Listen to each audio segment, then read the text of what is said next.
Hello सबैजनामा नमस्कार। म फेरि आज हजुरहरूसँग एउटा सानो कुरा सेयर गर्न लागिरहेछु।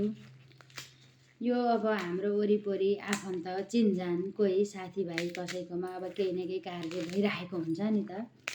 अब विवाह वर्तमानदेखि लिएर हरेक कार्यक्रमहरू भइरहेको हुन्छ। अनि कुरो चाहिँ के भने नि, अब कसैकोमा कहीँनिर यस्तो कार्य हुँदैछ अरे भन्ने कुरा अगाडिदेखि नै थाहा हुन्छ, यसो हल्ला खल्ला हुन्छ। अनि त्यसपछि अब त्यहाँबाट निम्ता आउँछ, हामीले निम्ता बाँड्न जानुपर्छ भन्ने कुरा पनि थाहा हुन्छ।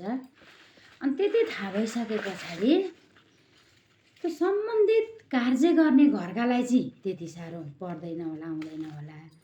तर हामी निम्ता मान्न जाने दिदी बहिनीलाई जति तनाव कसलाई होला र।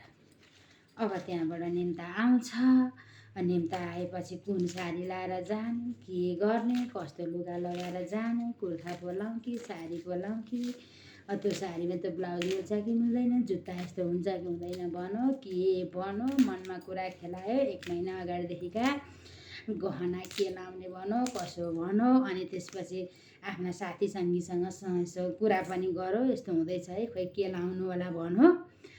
अनि त्यसपछि आफ्ना दराजमा आएर हेरौँ, साडी नै साडी हुन्छ, साडी नै साडी हुन्छ। त्यहाँ भएका फेरि एउटै मन पर्दैन, कति राम्रा राम्रा हुन्छन्। यो त अस्ति त्यहाँ लगाएको भनौँ, उहाँ लगाएको भनौँ, यो त के गर्ने होला भनौँ।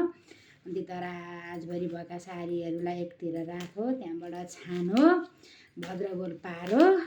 अनि यो पनि मिल्दैन भनौँ, ऊ पनि मिल्दैन भनौँ, के गर्ने होला भनौँ, तनाव लियो, गहना के लाउने होला भनौँ, कसो गर्ने होला भनौँ। होइन के भएको हामी दिदीबहिनीहरूलाई यस्तो विधि।